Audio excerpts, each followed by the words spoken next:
About the palliative organization. What about the palliative? Okay. It's you know the meaning of palliative, right?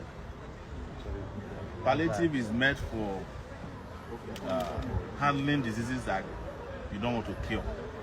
Nigeria's main problem is poverty. Palliative is an attempt to deodorize poverty. So it makes no sense to be applying palliative after you have killed the people.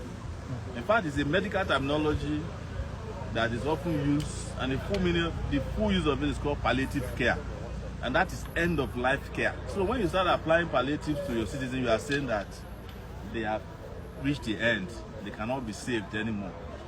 So, and when you go into the palliative, you know that it's end of life, because how can you give 8,000 naira to anybody in Nigeria to survive? When National Assembly people are collecting over 30 million naira per month, you are giving 8,000 naira to people. This is the biggest insult to Nigerians. But you know, we have always warned Nigerians that they should vote for people who are not their enemies.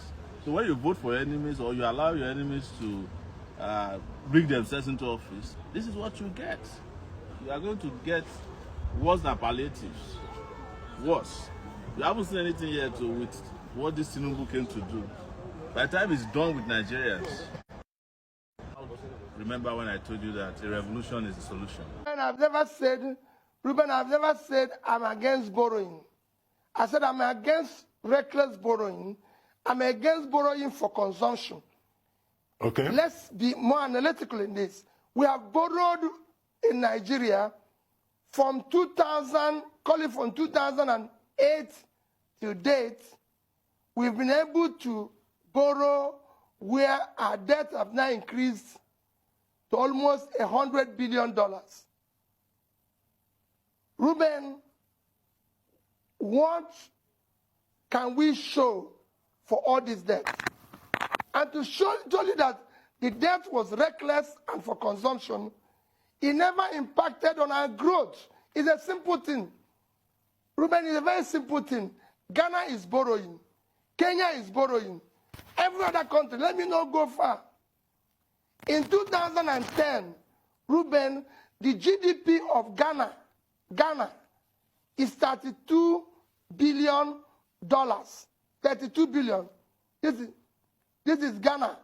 $32 billion. Their per capita income as at that time is is 1,300 Ghana. In 2019, Ghana GDP is $64.5 billion.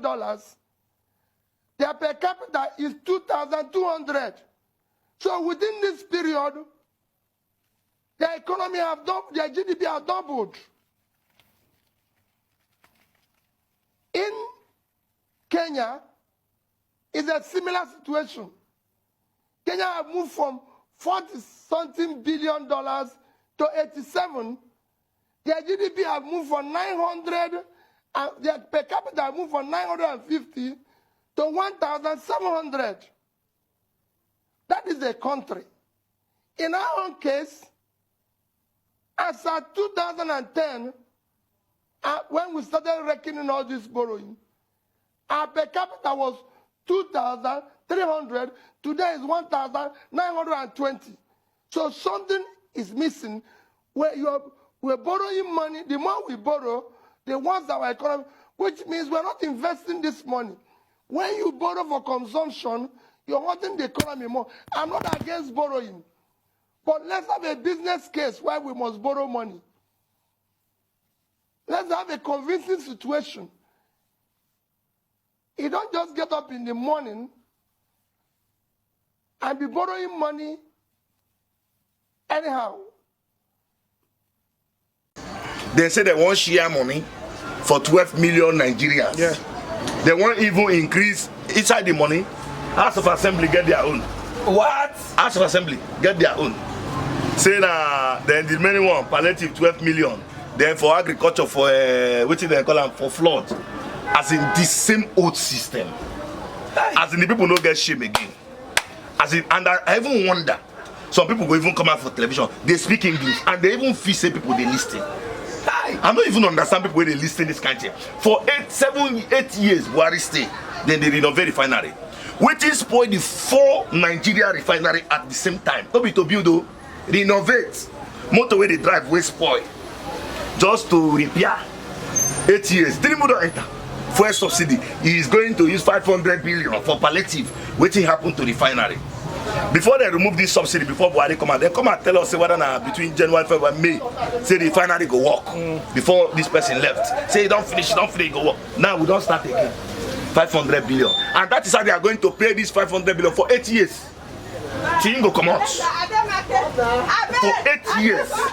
Okay, the money they discover from MFLA that is remitting every month to Buhari. That money no see there now. That money see there. Yes. So can that money fix Nigeria refinery? Can that money fix Nigeria refinery? So, sir, some people are also accusing the presidency that it's a means for him to recover the money used for election. How true is that, sir? Even before this election, now I don't tell people. Somebody will already make money. Come and say one contest election to do it. To make more money. To make more money, I be to help Nigeria. I don't understand. And the person come out with do or die affair. So they even go to the extent to say that power is to be snatched by all means. And true, he don't snatch the power by all means. Nigerians don't they pay for it. We don't enter the same loan. They know they pay. He don't begin to take loan again. Add with the previous loan when Nigeria take. Who is going to pay for this loan? It's our naira. Who is going to pay? So, the same masses. So what do you suggest? They should not take the loan or give palliative to Nigeria, channel the money to build money. You see the reason why we vote to be? Well, this is how states used to take loan constantly. But when Obi enter Anambra, he did not take loan. He run the states. He run this. There is money in this country. What thing happened to the oil? Where would they sell? What thing happened to the oil that we are selling? That every time we go and borrow money, up to the extent borrowing money to come for a subsidy, that we can renovate the refinery and have peace. And if this fuel price will come down immediately, you go to the refinery now. What they are doing, they will do as if they are painting. They will do as if they are painting. So more time they stop work. The same thing with Warri, nothing they happen. Kaduna refinery, nothing they happen. The same thing with Lagos, nothing they happen. In fact, we are tired of this country. You are tired of Nigeria. Yes, we are tired of it. It's all fraud. The mean is a fraud. What you're saying is fraud, sir. This language would they speak fraud for a job like saying a new language for Nigeria. It has become Nigeria's system. It has become Nigeria's system. It has become Nigeria's system. As in the worst of it now, say people think say they can speak English, that they are educated, that they will come out and be as though they are talking to animals. Just like today, the same thing with the electoral system, that we spend over 300 billion naira. Just a day that you are going to serve the people, you say you come up with glitch. After all the money we spend to conduct free and fair election, somebody come up today and say that there is a glitch in uploading results of the presidency. Nonsense. After the money we spent and all the assurance given, say there is a glitch. That it's technical, as in fact, it don't reach this thing, don't enter beating. And I tell you too, when I see some people they talk for television, it's just bring them out with serious beating. Serious beating. Even today, somebody come and say that APC have 10 million youths registered. Only them. That they have 40 million people registered under their party. That if all of them should, how many votes APC get? APC get less than 10 million votes. He say some of them don't vote. Nobody, even the sand of this Nigeria, no who win election. Sand, small children, no who win election. So what you're saying now, the election tribunal will not have a head. It's all, you don't believe in Nigeria, the credibility of Nigeria justice system. What they are trying to do now is this, based on the evidence, allegation level against INEC. What do you think about this palliative where federal government 500 billion which Tinubu just borrowed to mitigate the effect of fuel subsidy on Nigerians? My brother, that did not have any effect on us, so make them just no collect anything. If they collect blown as they collect, make they take and work factories now, like finalists whether they work. Maybe they can do them now. Things we're going to make create employment. For borrowing money to share 8,000. If I give 8,000 naira in a month, what do you go do? Where I go? Nothing. No need. I don't see any good in that. So that one made them no collect the money. If they don't collect them, if they collect them, they go chop them alone. Now we not go see them. No need for them to collect them. So now scam now in the dog now. Scam how? I believe say this is not fraud. Now frauding now. I don't tell you. Say the one where they borrow before, where during Oga Bubu borrow. What do you take? What do you hear about it? Okay, borrow. Abacha loot, where is it? Nobody they say Abacha loot. When they collect money, they go chop. US go get Abacha loot, return to Nigeria. We they hear about it, but they go see they borrow, they chop. May they don't borrow anything. If they borrow, may they borrow share, chop their own. They don't, for me now, they don't give me. They know who my account number. So if you no get account number. If person when no get account number, they go come bring it for your house. You get. I get. Okay. So if the money enter your account now, you go feel. How I will.